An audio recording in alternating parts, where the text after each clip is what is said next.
Welcome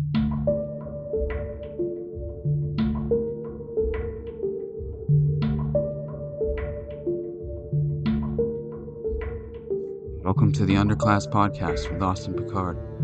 I'm an independent researcher who can't stomach being lied to on a daily basis by the mainstream media, while we live in a fracturing society, launched into parallel realities, falling perfectly onto the two sides of the political spectrum. I remain in the underclass. For episode 3, we'll break it up into 2 parts. This week our focus is dedicated to laying the groundwork in order to fully understand the basic event timeline for the Boston Marathon bombing, as well as the statewide manhunt that ensued the following 4 days. Gustave Gilbert was known for his writings during the Nuremberg trials, where as an American psychologist fluent in German, he conducted interviews with the highest-ranking Nazi leadership, having them author essays about themselves, as well as taking notes of exactly what was said during every conversation he had with the prisoners. The outcome was a collection of those prisoner accounts titled The Nuremberg Diary, originally published in 1947, but was later reprinted in full in 1961. Gilbert had a conversation with Hermann Göring, who was one of the most powerful figures in the Nazi Party, which led to the following exchange, since made very famous. Göring, quote, "Why, of course, the people don't want war. Why would some poor slob on a farm want to risk his life in a war when the best that he can get out of it is to come back to his farm in one piece? Naturally, the common people don't want war, neither in Russia, nor in England, nor in America, nor for that matter in Germany. That is understood. But after all, it is the leaders of the country who determine the policy, and it is always a simple matter to drag the people along, whether it is a democracy, or a fascist dictatorship, or a parliament, or a communist dictatorship." Gilbert responds, "There is one difference. In a democracy, the people have some say in the matter through their elected representatives, and in the United States, only Congress can declare wars." Göring, "Oh, that is all well and good. But voice or no voice, the people can always be brought to the bidding of the leaders. That is easy. All you have to do is tell them they are being attacked and denounce the pacifists for lack of patriotism and exposing the country to danger. It works the same way in any country." End quote. It's important for us to understand the concepts of fourth and fifth generation warfare as we continue our gradual tiptoe toward totalitarianism. Fourth generation warfare, as presented by William S. Lind, is characterized by a postmodern return to decentralized forms of warfare, blurring of the lines between war and politics, combatants and civilians due to the state's loss of their near monopoly on combat forces, returning to modes of conflict common in pre-modern times.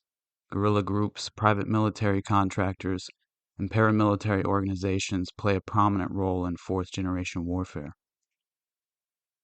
Fifth-generation warfare is conducted primarily through non-kinetic military action, such as social engineering, misinformation, and cyber attacks, along with emerging technologies such as artificial intelligence and fully autonomous systems. Fifth-generation warfare has been described by Daniel Abbott as a war of information and perception. What is a false flag operation? A manufactured crisis. A good example most are aware of by now would be the Gulf of Tonkin incident to provide a false pretext for war in Vietnam, or Operation Northwoods in 1962, when the Department of Defense approached President John Kennedy with proposals calling for operatives from the CIA to stage and commit violent terrorist acts against American military and civilian targets, paired with falsified evidence in order to frame the Cuban government. Asymmetric warfare includes the use of disaster training simulations, mass casualty simulations, private mercenary contractors, as well as companies like Visionbox, Denver, Colorado's leading professional actors studio, who promote themselves as crisis actors who are, quote, trained in criminal and victim behavior, and bring intense realism to simulated mass casualty incidents in public places. Even companies like Amputees in Action, who reportedly in July 2012 had won a contract from the UK Ministry of Defence to help provide realism to military training using amputee crisis actors, including film-grade makeup specialists. Today we find ourselves once again on the yellow brick road, hoping to catch another glimpse at the proverbial man behind the curtain. Our starting point is the finish line of the Boston Marathon, April 15th, 2013, 2:49 p.m., according to the official narrative. An explosion in front of Marathon Sports on Boylston Street near the finish line. Another explosion a block away in front of the Forum restaurant around 13 seconds later. 282 people injured, 14 people required amputations as a direct result of the blast, and 3 reported dead. 4:28 p.m. According to the New York Post, a 20-year-old Saudi Arabian national is a suspect in the bombings and in custody. 5:30.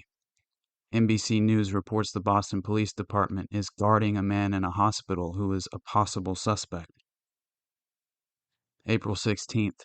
Jeff Bauman, who lost both of his legs and was supposedly right next to the backpack when a pressure cooker inside of the backpack with explosives, nails, and other shrapnel was detonated remotely, gave a description of the alleged perpetrator to the FBI.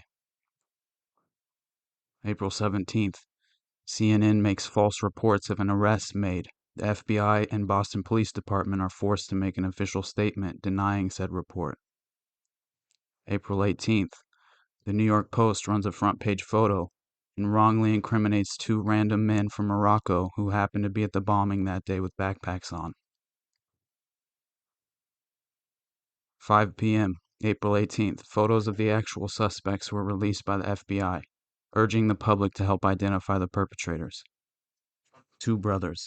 Suspect 1, 26-year-old Tamerlane Tsarnaev, an aspiring heavyweight boxer.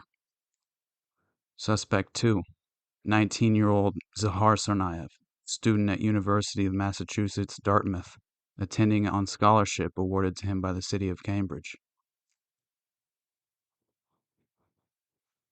10:33 p.m., April 18th. MIT police officer Sean Collier is found dead in his cruiser, allegedly shot by the Tsarnaev brothers in a failed attempt to steal his firearm.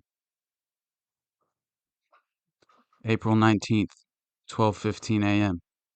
A man by the name of Danny Mang ran into a mobile gas station screaming at the clerk to call 911. Danny reported pulling over to answer a friend's text message when he saw an old sedan pull up behind his black Mercedes SUV. Then he hears a knock on the window. The older brother jumped into my car and put a gun to me and told me they did the marathon bombing and just killed a policeman in Cambridge. According to Danny, the brothers needed gas, so they went to a Shell station. When the younger brother, Zahar, went in to pay cash, according to Danny, he goes through the escape plan in his head. Unbuckle the seatbelt, open the door, and jump out. I never run that fast in my life. At 12:41 a.m., the police were already able to track the black Mercedes to Waterton. Danny, the carjacking victim, had happened to remember the login and tracking information for the GPS system in his stolen Mercedes, which enabled the police to pinpoint the location of the 2 brothers. A gunfight broke out with police in which the older brother was shot several times, tackled by the police, and then, according to official accounts, police say that Zahar escaped by driving the stolen SUV toward the officers who were arresting his brother. Although the officers managed to avoid being hit, Zahar drove over Tamerlane, dragging him under the SUV about 30 feet. Although local eyewitness accounts like Linda, who lived on Dexter Street in Waterton, where the shooting took place, called in to WEEI 93.7 FM in Boston, and she described in detail how she saw the first suspect, Tamerlane, get ran over by a police SUV before getting shot multiple times in the middle of the street. Simultaneously, a video surfaced from just after 1 a.m. of a naked man being detained by the police during the search in the streets of Waterton. Tamerlane's own mother and closest friends to this day identified Tamerlane being taken into custody alive as the naked man from Waterton, only to be pronounced dead upon arrival at the Beth Israel Medical Center early Friday. 6:33 a.m. Boston, Waterton, and other communities issue a shelter-in-place advisory, telling residents to stay in their homes. All mass transit completely halted while the FBI and thousands of police execute door-to-door searches. By 6:05 p.m., the shelter-in-place order was lifted. A Waterton man goes into his backyard between 6 and 7 p.m. His boat cover is loose. He proceeds to lift the cover and notices a blood trail and a body, and immediately reports it to the authorities. By 7:30 p.m., SWAT teams and many other law enforcement personnel surround the boat and open fire. Witnesses hear loud noises considered to be flashbang grenades. By 8:30 p.m., the second suspect, 19-year-old Zahar Tsarnaev, was taken into custody seriously wounded and also rushed to Beth Israel Medical Center before being charged officially on April 22nd with multiple crimes, including using and conspiring to use a weapon of mass destruction resulting in death. The parents, family, and friends of the Tsarnaev brothers still maintain their innocence to this very day, going as far as to say the boys were both set up, as well as being closely monitored by the FBI.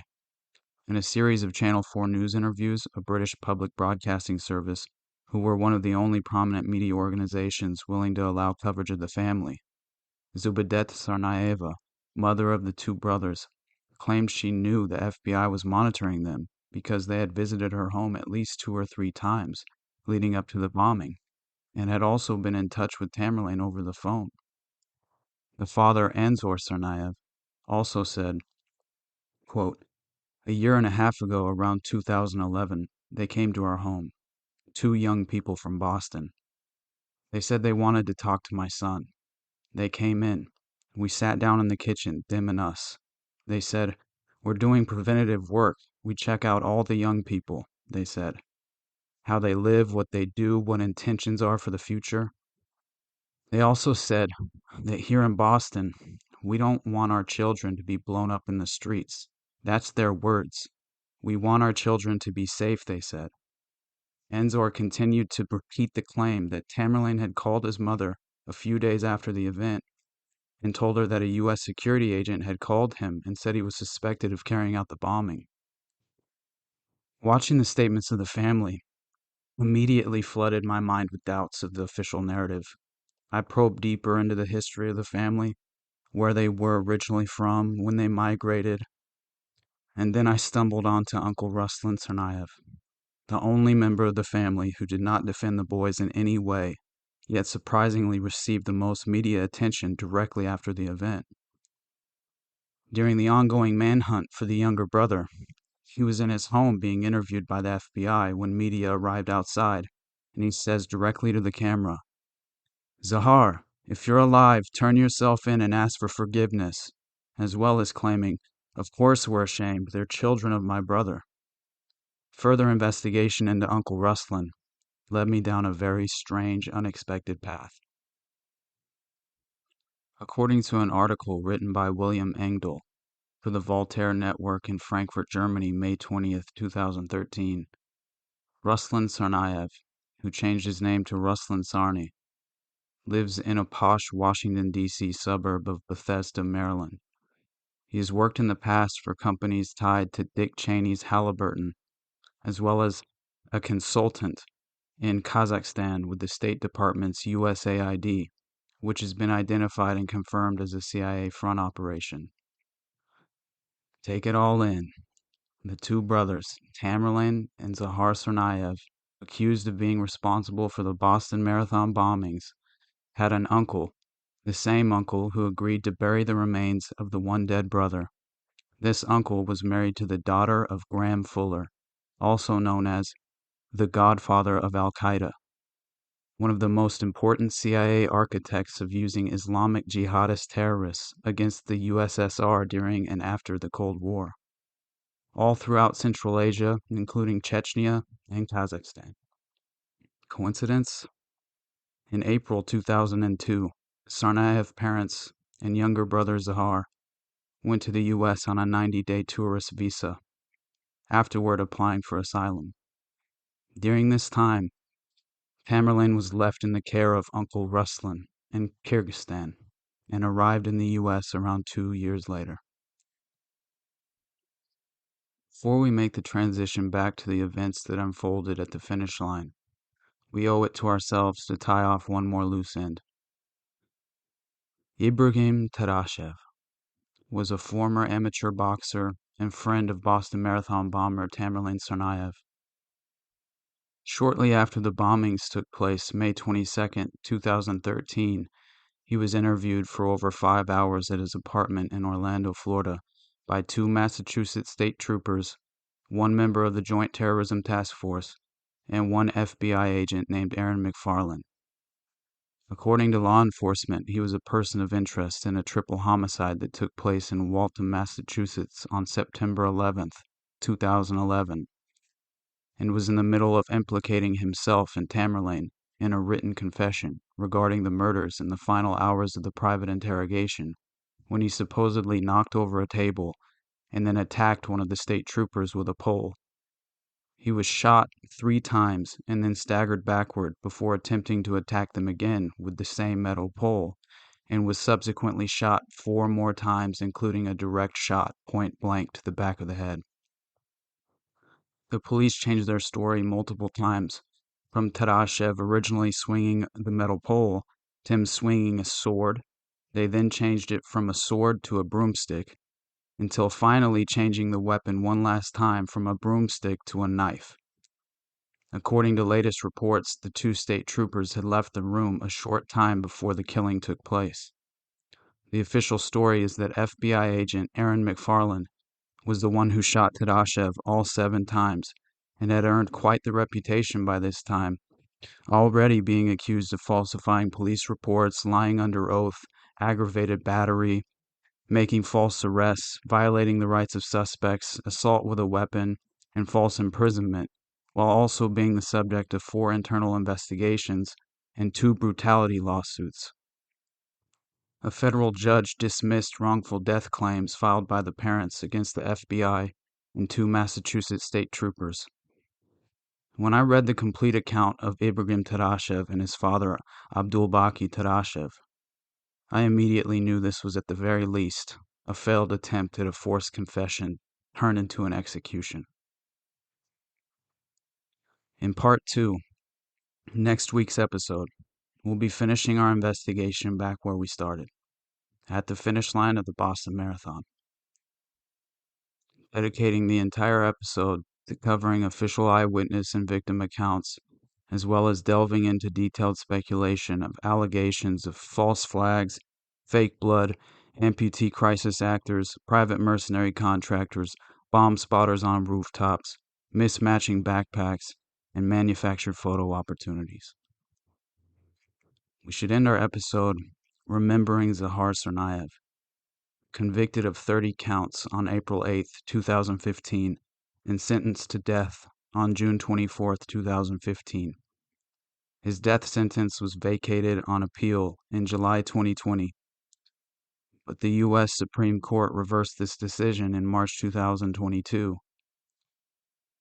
We end in his own words from a tweet he posted at 5:04 p.m., 2 hours after the bombing of the marathon. Quote, "Ain't no love in the heart of the city. Stay safe, people."